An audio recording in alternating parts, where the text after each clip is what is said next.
I'm Wesley Walls, and I hope you're watching the Cat Cave.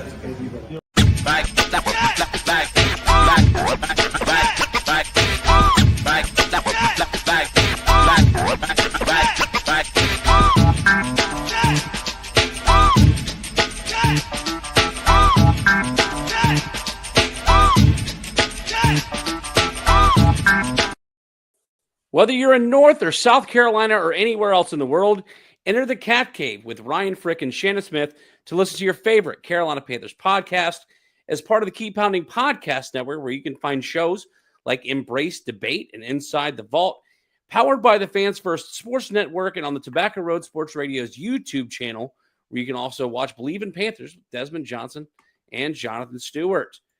Thanks, everybody, for joining us on this here Super Bowl week. Shannon, what's going on, bud? Welcome back to the show. Yeah, it's been a little bit. Nursed a little bit of a sinus, had a little bit of training, but you know what? We're back in it. This is going to be a fun week. You know, it's the Super Bowl coming up. This is going to be the game of all games. Yeah, I mean, listen, unfortunately, the Panthers haven't had to worry about a Super Bowl appearance in quite some time. But I think, I mean, there's something happened over the last week that I think was worth discussing here on the Cat Cave, and I guess I should go ahead and let the cat out of the bag. This is going to be our last show for a while, right? With the Super Bowl coming up this weekend. We've got some like combine stuff and some draft prep that we can get into later in the spring, leading up to the draft, and then after the draft, we'll be done for the summer. But, you know, we talk about Panthers and the Super Bowl. Obviously, we've only been to two different Super Bowls. One was quarterbacked by Jake Delhomme, and one was quarterbacked by Cam Newton. And Cam Newton recently was on ESPN and had a pretty interesting take on his MVP award versus Super Bowls. If you're watching the show on the Tobacco Road Sports Radio's YouTube channel, the quote will be going across the screen. However, it's basically said that Cam Newton basically said that he would not trade his MVP for a Super Bowl. Shannon, before I read out the actual quote, like, what are your thoughts on just the sort of concise version of what Cam Newton had to say? You know, I heard this morning, or actually I read it, to be honest with you. I read it this morning. And, you can look at it in one of two ways. Now, the way I look at it, winning an MVP is a very, very lofty goal. It's very tough. There are guys who have won multiple MVPs. There are guys who have won one MVP. But either way, an MVP is an MVP. It shows you were the best player of that regular season. It's supposed to be a regular season award, but has it always been a regular season award? Yes, it has, but then, there's some playoff implications into it. It can be played into that, but it is a regular season award. That regular season that the Panthers had was an incredible season. Cam was an incredible player. Wonderful year. MVP is great. But, come on, Ryan. We can all say this here. You don't play the game just to be good in the regular season. You play the game to win a Super Bowl. You play the game to win a championship. You do. You play the game to win a championship. Let's just be honest with you. Nobody goes into a season and says, I want to be 4-12. I want to be mid-grade and losing the playoffs. Everybody plays for that Super Bowl. You play to win a championship. In any respective sport, you play to win a championship. You do. Let me read out the quote. Stephen A. Smith asked Cam Newton on, I believe it was ESPN's First Take, whether he would trade a championship for his MVP. And this is what Cam Newton had to say. Quote, everybody's not going to be Michael Jordan. Everybody's not going to be Patrick Mahomes. Everybody's not going to be these individuals who have the luxury of saying, hey, I not only dominated the sport, but I also have championships to back it. Quote, let me remind you, Brad Johnson won a Super Bowl. Trent Dilfer won a Super Bowl. Respectfully, Nick Foles won a Super Bowl. So yes, when you get those guys and you say, okay, what's more important? Would you have preferred to win a Super Bowl? I think that's the humble approach. But if we're being honest, the impact of you holding yourself accountable to say everybody has a responsibility to do, and you can say as an MVP award winner or an All-American, you've held your end of the bargain down. That's what it really comes down to for me. I know that's not the popular pick. I'm not trying to be popularized. My take is I'm taking individual success because I did my job. Football is not about one guy trying to do 11 jobs. It's 11 guys doing one job. So I don't understand how he can come off saying that it's not about 11 guys or one guy doing 11 jobs. It's 11 guys doing one job. You're part of that 11, you moron. And your job is to win football games, is to win championships. So having said that, I haven't really discussed this part of my fandom on the show before, but around the time that Cam Newton was drafted, I wouldn't call myself like diehard Carolina Panthers fan, but I grew up like all of my pictures in my yearbook, my senior year, literally like almost every picture. I think they had yearbook picture day like on one single day. I was in my Jake Delhomme jersey in every single picture. Like my first ever football jersey I owned was a Kevin Green jersey. When I was in college, the first jersey I purchased for myself was a Steve Smith jersey. The year that the Carolina Panthers went to the playoffs off on a bye week and lost to the Arizona Cardinals because John Fox decided to run the ball that time, a total of 5 times. And went on in a season where Jonathan Stewart and D'Angelo Williams dominated the NFL. They decided to get cute and have a terrible game passing the ball and not run the ball. So I grew up a Panthers fan. They were the home team, whatever. When it came time to it, Andrew Luck was getting ready to come out of the draft, and he said, basically said, I'd rather play for Stanford for another year than get drafted by the Carolina Panthers. When that basically opened the door for Cam Newton to be drafted by the Carolina Panthers. And as a South Carolina fan, as an anti-Auburn fan, I said, if the Panthers go to draft Cam Newton, I can't support that decision, and I'll find someone else to root for. It's no secret that wasn't a popular choice among my friends.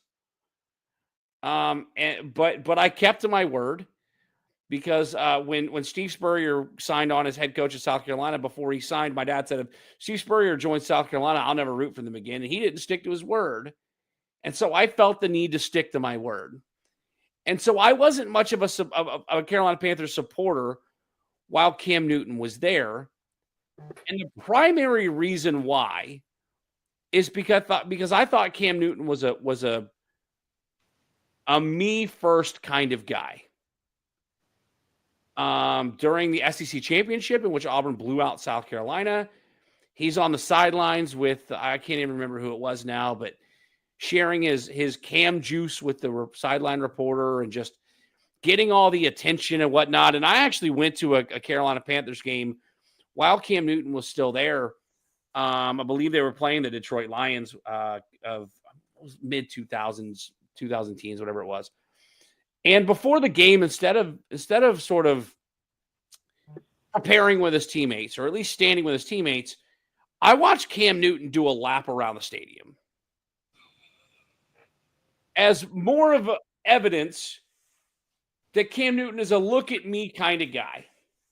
We discussed on the show a few weeks ago that Cam Newton felt betrayed and upset about the fact that the Carolina Panthers aren't acknowledging him and honoring him in their facilities. And now I feel like this saying I would rather have my MVP instead of a championship is another dig at the Panthers organization. Now, I have not also not been quiet about the fact that I think that we have, I used to say the worst owner in sports after the Dallas Mavericks traded Luka Doncic. Maybe there. But nevertheless, The fact remains is that like ownership is not the greatest. But I went on to defend the Panthers organization to say that the reason why they don't honor him is because they legally can't. Because Cam Newton isn't, and has gone on record to say that he refuses to actually like permanently retire from the NFL. Another sign of I want to be more important than everybody else. If Cam Newton wants to be a Hall of Famer, he is going to have to retire. And as much as it pains me to say, Cam Newton is probably a Hall of Famer. But all he did by saying this quote is sort of justify my stance and solidify everything that I've said about him in the past. This obviously coming from a 5'7", overweight, unathletic now guy that talks on a microphone, not even for a living, but for a hobby. So I know, like, first of all, Cam Newton's never going to get a hold of this podcast, right? Let's be very clear about that. But if he did, I already know what he's going to say is, what is this neckbeard doing talking about me? Like, you can say all you want. I know what he would have to say about me. But that doesn't change the fact that there are plenty of people in and around the NFL that feel the same way that I do. And it's that Cam Newton was never a team first guy. He was always a look at me and look what I can do. And quite frankly, it's the reason why Cam Newton never won a Super Bowl. The one Super Bowl that he went to, he had the opportunity to jump on a fumble. He didn't. I mean, that's not the only play that cost them the game, but there's a reason why Von Miller was the MVP of the Super Bowl when he played against the Carolina Panthers, right? I mean, you look at some of the favorites to win Super Bowl MVP for this upcoming Super Bowl, and every single name on there are offensive players.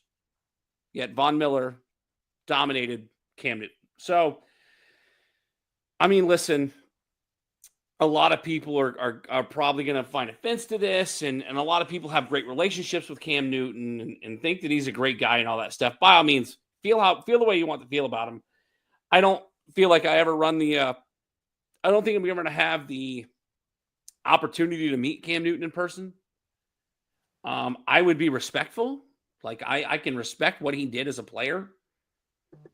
But at the end of the day, this isn't a good look. And he knows it's not a good look. I mean, it's basically like he's embracing, this is like Triple H coming out and saying, I am the game. I am that damn good. And you don't, or Ric Flair, like, you don't have to like it, but you're going to learn to love it because it's the best thing going today. Woo! That's what it feels like. It feels like he's trying to cut a heel promo.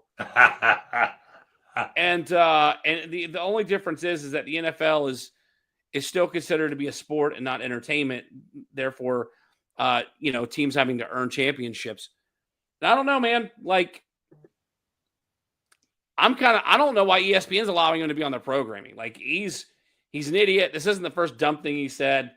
And he's sort of backing once again, reaffirming everything I felt about him. Like, how do you feel about Cam Newton as a player, as a teammate, after hearing what he had to say? Now, I will say this right here. I love Cam.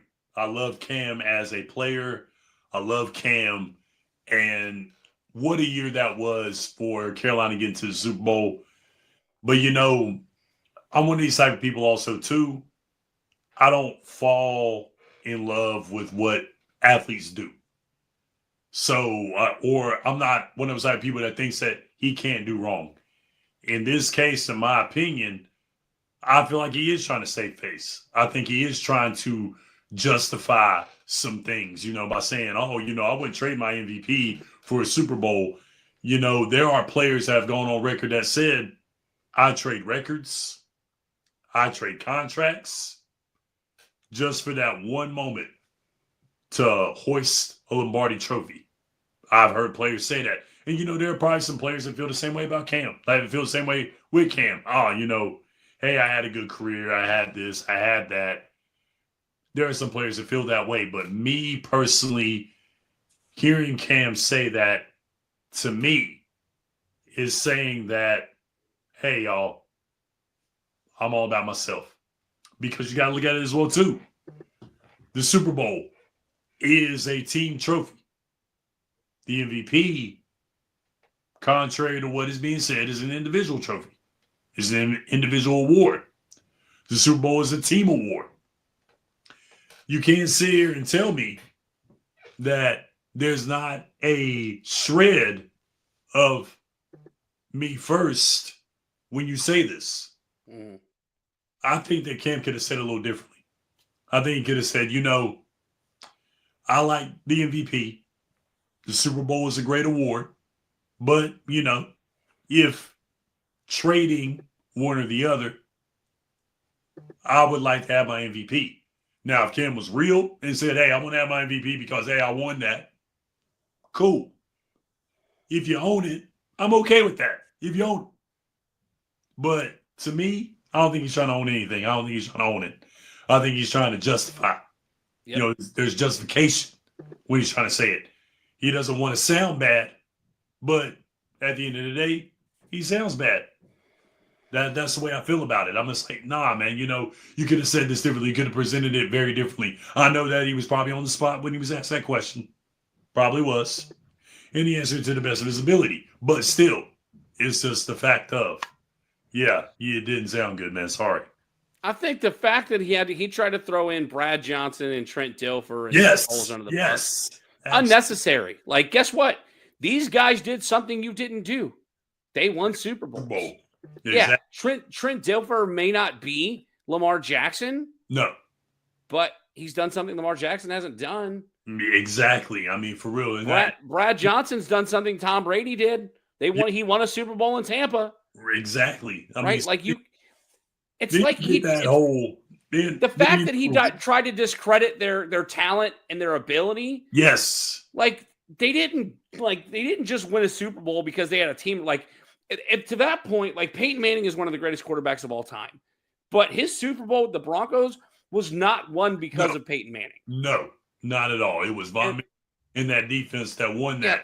But you also are going to get this here. So if you bring that into the argument, and you say, oh, well, Brad Johnson won a Super Bowl, but Brad Johnson won MVP, you're going to get that whole, well, Cam Newton was better than Brad Johnson. Cam Newton was better than Trent Dilfer. Okay, well, if he was better, then why didn't he win a Super Bowl? Yep. You're going to get that argument. So if you're going to bring that into fruition, if you're going to talk about these guys, which we all know, Brad Johnson, that defense won for Tampa Bay. Yeah. And that defense won for the Ravens when Trent Dilfer was quarterback. Those guys had one job and one job only. Do not mess up. That was their job. Brad Johnson, don't mess up. Don't get cute. Trent Dilfer, don't get cute. Cam Newton did not have that job. Hold on. Didn't Nick Foles win the Super Bowl MVP of the Super Bowl that he won? Yes. So the audacity for Cam Newton to argue, where's his MVP? It was in the Super Bowl, jackass. Like, I don't know how else to say it. Like, I get so heated when Cam Newton has the audacity to, like, put himself on this. And I understand that, too. Ryan kind of went out on us. But I understand that, too. When Cam goes in here and says that, his play is incredible. His play is good. And we're going to have Ryan join us in a second. But what I think Ryan's trying to say is Cam plays very good football. And he works magic. Apologies for the slight technical difficulty. Shannon, continue your thought. Apologies about that again. Now, when we're talking about this, see, Brad Johnson, like we get into that whole thing where he talks about, Brad Johnson and Trent Dilfer won Super Bowls and things of that nature. You brought up Nick Foles won a Super Bowl MVP. He did. But what we have to be understood when he says this is that Brad Johnson and Trent Dilfer had one job. Do not mess up. Go in that offense. Don't get cute. Don't mess up. You got a good running game and you've got a good defense. You won't have to go out there and do anything monumental and crazy. Go out there and orchestrate the game. Manage the game, like you said about Brock Purdy. Called him a game manager. But anyway, that wasn't a job. And even Cam said this, and this is what gets me to it. And even Cam said this when he was talking about Brock Purdy. He talked about Brock Purdy being the game manager. He's talking about two game managers here. So he's bringing up two game managers in here? Doesn't make sense. So You call a guy, you say that your role was different as a quarterback, and his role was different. Meaning Cam was the face of the Panthers. He was the face of the league at one point in time. So he has to take that under consideration. You called a guy game manager because he didn't have the same role as you, but yet you're comparing yourself to two game managers. There's not a lot of quarterbacks that can claim Super Bowls, much less an NFL MVP, much less a Super Bowl MVP. And I think there might be some jealousy there because it's going to be one of those like Charles Barkley moments. Like, yeah, he was really good, but he played in an era that didn't allow us to see him along with John Stockton and Karl Malone. I'm starting to wonder if he believes his own nonsense at this point. Like, more power to you. You can believe your hype. You can buy your hype. You were a phenomenal football player when you did play football. But I would find it hard to believe that the rest of your team appreciates the fact that you prefer an MVP over a championship, because that championship would have been earned by your teammates, and a true leader of men would prefer a championship over an individual award. And I think that's primarily the reason why Cam Newton doesn't have one. So nevertheless, let's talk about some teams that actually have a chance to do something Cam Newton never did. And that's win a Super Bowl. The Philadelphia Eagles take on the Kansas City Chiefs this Sunday in New Orleans at the Caesars Superdome. The Chiefs are 1.5-point favorite, looking for their three-peat. The Eagles off the back on the legs of Saquon Barkley in his first year removed from the New York Giants, finds himself in the Super Bowl, a place I don't think we will ever see this regime of the New York Giants in. Shannon, who's your prediction? What you got? Eagles and Chiefs? I'm really liking what the Eagles have done. I like what Saquon Barkley has done. The Giants are a joke for letting that man walk in the division. On top of that, too. But and Kansas City has had that year where there have been many people that want to see them lose. They flirted with disaster in the regular season. And they've kind of flirted with disaster a little bit in the playoffs. I hope I'm wrong when I say this, but I'm going with the Chiefs. I went against them in the playoffs this year. I went against them. But since we talked a little bit of wrestling, a great man once said, to be the man, woo, you got to beat the man. So I'm giving it to the Chiefs. I hope I'm wrong, but I'm giving it to the Chiefs. Yeah, listen, I don't want Philadelphia Eagles fans to be able to celebrate for anything. I mean, I think we briefly talked about that fan that sort of cussed out a lady in the stadium a few weeks ago, that he was eventually permanently banned from Eagles games and fired from his job and all that stuff. And then you saw after they beat Washington in an NFC Championship game, fans that were just trying to walk back to their car, get their like beanie stolen and stuff like that. It's just really sad stuff to see. But nevertheless, that's the reason why I want Kansas City to win. As much as I don't want to see Taylor Swift on my TV 100 times on Sunday, I would rather see the Chiefs get a three-peat than the Eagles get a Super Bowl. Yeah, I mean, I'm honestly looking more forward to like prop bets happening. Like, oh yeah, you thought about any prop bets about the Super Bowl? Like any of them stick out? Have you seen any of them this year? Let me read some of them out to you. Go ahead. You've got let's see, I'm pulling them up right now. The national, it's not something you can bet on legally in the United States, but the national anthem length, the over under is 121 seconds. I think the longest was like 235 and the shortest was like 125 or something like that. There's one, I'm not sure. I haven't seen this one anywhere, but the first drive outcome for both teams. The first play of the game for scrimmage is to run is minus 140. So a run play is favored over a pass play, which is plus 110. You've got the distance of Patrick Mahomes' first touchdown pass currently is over under 9.5 yards. There's a bet about Saquon Barkley running for 150 plus. For yes is plus 250. No is minus 300. So if you think he's going to run for 150 yards, you take that bet at plus 250. I mean, you make a nice little chunk of change. Obviously you got the regular ones, right? Like the first touchdown score, there's a bunch of players here. Saquon's at plus 400. You got, upwards of, I'm trying to see some of the big ones. Patrick Mahomes is plus 2,200. Like that's a big one if you expect Mahomes to get the first touchdown. Same, you got some 2 touchdown scores on here.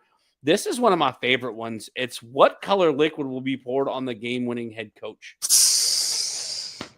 Your favorite is purple at plus 100. Your biggest, dark horse, your biggest underdog here is clear or just like water at plus 1,200. So I think the last two times that the Chiefs have made it, I think they poured purple Gatorade on Andy Reid. I think I read somewhere back in 2020 they poured orange on there. So some interesting prop bets if you're into that kind of thing. Shannon, this is gonna be our last show for a while. Is there anything else you want to give?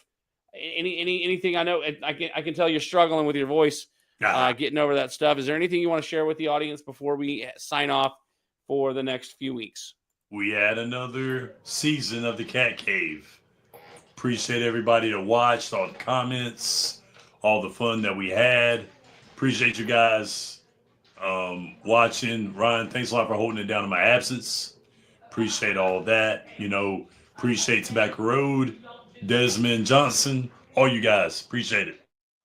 Yeah, if you want to find Shannon over on social media, he is on X and Instagram at podcast _Smitty. You can see it on the screen if you're watching it on the Tobacco Road Sports Radio's YouTube channel. And I'll second that. Thank you to the Fans First Sports Network for allowing us another year to do this show.